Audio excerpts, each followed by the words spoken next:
Hey, I am here now. Success! Yeah. I know. I'm really computer literate, I can tell. I wanted to ask some questions. So I love the video for CMFT, but it Thank you. looks like it's kind of a mix of pre-pandemic and post-pandemic. Did you film the entire thing during the COVID thing? Or because obviously all of the different cameos that we got, they did at their houses or on a farm or something. Right. So yeah, what kind of problems did you face having to film a music video in that situation? I mean, we didn't really have any problems. It all came down to restrictions and working with, the ordinances and whatnot. We waited until everything had kind of opened up. Kind of the same way we made the album. We waited until everything opened up, and then everybody on the crew and everybody in the band and the Cherry Bombs, we all quarantined for 2 weeks to make sure that we didn't have any, and then everybody on the crew wore masks. We wore them right up until filming and then took them off. We made sure that we did it smart. Like, we didn't want, our video to become the epicenter for something. What about for Tech Nine and Kid Bookie? Because they also did theirs, and it looked like they did it at different locations. Yeah, Bookie did his in London, in his section of London. And then Tech did his in KC, which is one of the reasons why I wanted their locations to be centric to who they were, but at the same time represent their city, And it was cool. Bookie went out of his way to make sure that it wasn't the standard J11 video in London, like here's Trafalgar Square and here's the whatever. It was cool, so and then Tech kind of putting the city in the background when he's on the parking structure. I thought that was really cool.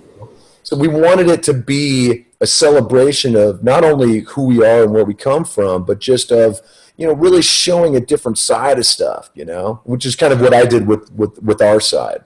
Right. So you and Kid actually hooked up on Twitter, and that's how you kind of started the collab. What made you want to give him a chance in the first place? Because, he hit you up and said, hey, I want to work with you. And you actually answered and said yes. So what made you want to say yes?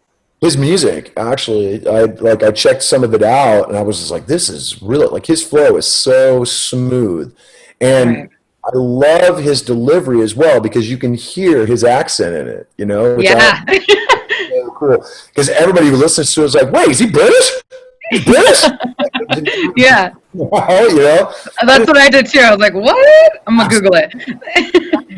Really, that was really what it was, man. So he and I exchanged emails, and he hit me up. And the cool thing about what Bookie did was he sent me 4 tracks and was like, which one are you feeling? And I was like, and nobody had ever done that before, they were he was like, check, which one are you feeling? And Stuck in My Ways was the one that really popped out to me. So we just basically kind of redid that and just jumped it up. And it came out really, really dope. Cool. And so obviously in the video and in all the promo photos, we see you with the belt. Who created that for you? What was the inspiration behind it? And we have some listeners that want to know, are you going to sell it in the future? No, I actually had it made. I paid for it myself, and it was something that I was just going to have made anyway. And then as soon as I got it, I realized I was like, this would look dope on the cover of the album. This would look really, really cool. And it just really kind of took on a life of its own, man. And I can neither confirm nor deny that I've walked around my house with it over my shirt. And then I've held it in front of my kids, and they just go, look, we're just trying to have breakfast. Can you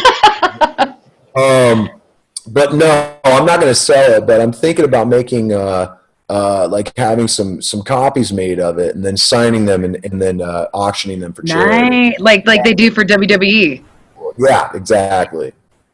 Well, and the song really does sound like a theme song. So, I mean, the real question, I can totally see Triple H grabbing it for NXT. But the question is, who would it go to, WWE or AEW? Who would you let use the song? You can't do that to me, man. It's an honest question. My way out of a gig. Let's just say Whoever had the best. Can put you into the storyline too. There you go. I'd be the DiBiase. I think it'd be rad. That'd be amazing. All of a sudden, we just see Jericho go after you. Well, Lisa, it's already been taken. It's already been confiscated.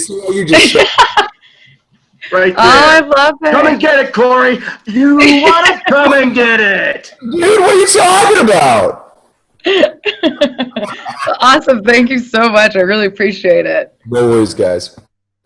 Well, Corey, thank you so much for taking the time to meet with all the Town Square Media Rock folks. Just one last question. I kind of joked in the beginning, and I do have a recommendation, and we want one from you. I have had so much fun rereading the entire 1970s works of Marvel Monsters. Yeah.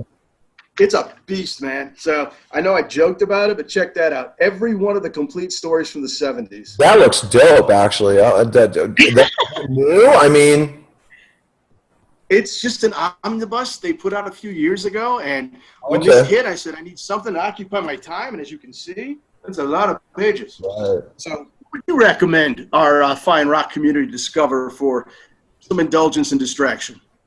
Yes. God, man. I mean, there's so many. You know what? Just because I'll recommend this just because there hasn't been a TV adaptation yet. The Transmetropolitan, which is one of the best written comics of the last 20 years. It's so good. It's actually done by Warren Ellis. The artwork is Derek Robertson. I mean, it's really, really good. And it's funny. It's cyberpunk. It's like Hunter S. Thompson meets Blade Runner. It's crazy, but it's so smart and so well written and so violent and so funny and offensive and just everything that you could ever want in a comic book. And I've already said if they try to make that movie, I'm shaving my head and doing everything I can to try and play that part because Jerusalem is like my spirit animal. Let's put it that way. Well, Corey, thank you so much. Slipknot, Stone Sour, and now the Corey Taylor Solo, Town Square Media, rock stations, all the ones represented here and the ones who aren't on this call.